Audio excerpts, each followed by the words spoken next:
This is Group 6 Geriatric Case Study by Babideras, Royal Rodriguez, Linda Soy, and Troy Yoakum.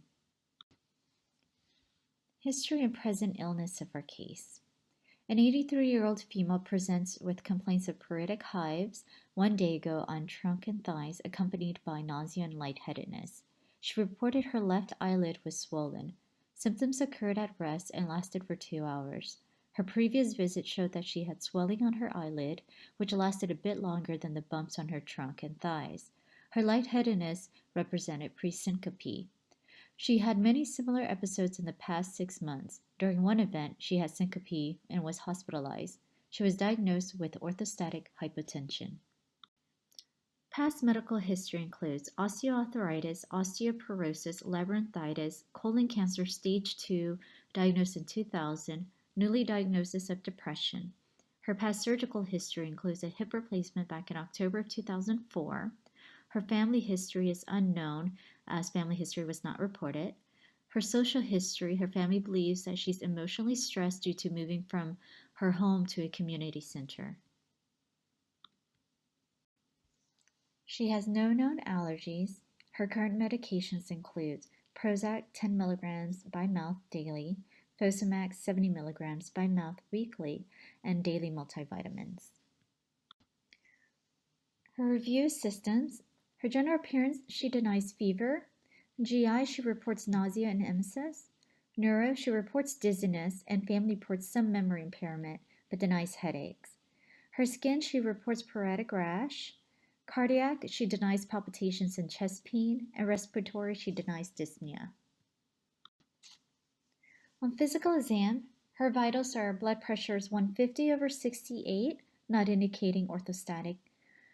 Her cardiac, she's regular rate in the 80s, normal exam.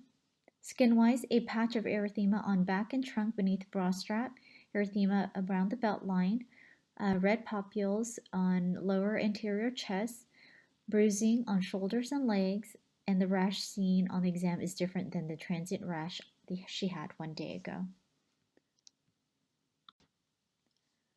For her diagnosis, it is hard to get a great determination on what the patient has, but based on the information we have from the case study, we could determine that the patient could have cholinergic urticaria that was precipitated by emotional stress, causing nausea, emesis, dizziness, and pruritic rash.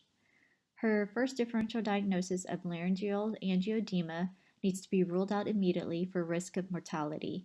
Laryngeal angioedema can cause airway closure due to the inflammatory response of the urticaria. Laryngeal angioedema can be ruled out since the patient's vital signs are stable and there are no signs that her airway is compromised based on her assessment.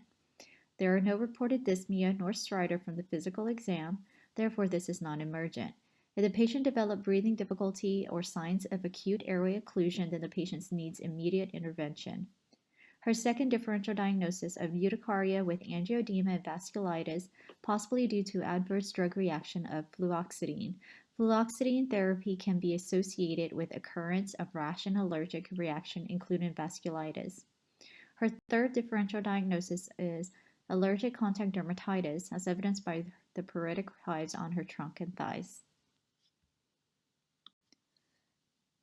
Classic symptoms of this case. So the patient presents with pruritic hives on trunk and thighs for 1 day, accompanied by nausea and lightheadedness. Her left eyelid became swollen. She has had similar incidents within the last 6 months. On physical examination, she has a patch of erythema on back and trunk beneath the bra strap, erythema over her belt line, red papules on lower anterior chest, and ecchymosis on shoulder and legs. Her past medical history includes osteoporosis, labyrinthitis, and newly diagnosis of depression. Medications include fluoxetine, which was recently started, which could account for the nausea, lightheadedness, and Fosamax, which could account for the dizziness, syncope episode, nausea, and could cause rash. Her social history includes, according to the family, she has been under emotional stress and moved into a life care community 6 months ago and has been unhappy.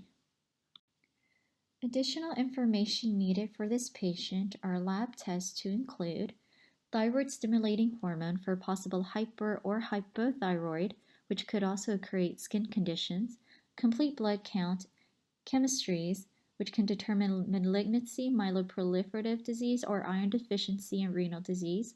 We also need serum bilirubin, transaminase, and alkaline phosphatase to evaluate for evidence of liver disease.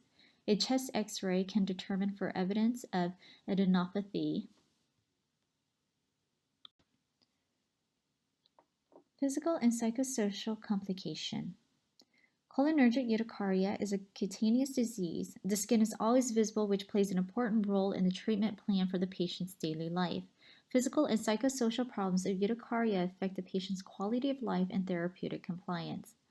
Psychological factors intervene on many levels of a patient's life, including the onset and/or the aggravation of the disease, physical appearance, the chronic nature of the disease that requires lifelong treatment. The psychosocial impact of disease results in stress, anxiety, and greatly associated with depression. The resulting physical and psychosocial problems affect the treatment of the disease, requiring increased dosage of prescribed medication in addition of medication treatments. The need for psychological support, psychotherapies, and prescription of psychotropic drugs to treat depression are important to take the physical and psychosocial problems out of the consideration, which in turn will improve the patient's quality of life and therapeutic compliance. Treatment, both short-term and long-term management.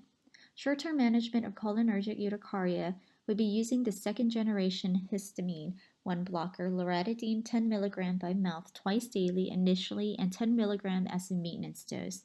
Use of histamine 2 blocker helps with the GI symptoms. Glucocorticoids can be used for initial treatment for flare-ups. Frequent tepid showers and as required application of 1% menthol in aqueous cream are useful measures during relapses. In long-term management is for the patient to start an allergy log in regards to possible stressors, allergens that could start the symptoms. Referral to a specialist can help better management of the symptoms and further workup to identify possible causes to prevent flare-ups. Specialists can also identify other possible causes such as malignancy and autoimmune disorders. Prevention. Prevention includes general measures such as lifestyle changes, including avoidance of alcohol overuse, spicy food, overtiredness, stressors, exercise, hot showers or baths, and prolonged exposure to heat. Patients should start a low histamine diet to reduce or avoid salty food, fish and shellfish, food high in preservatives, nuts, vinegar, dairy, alcohol, fruits, and vegetables.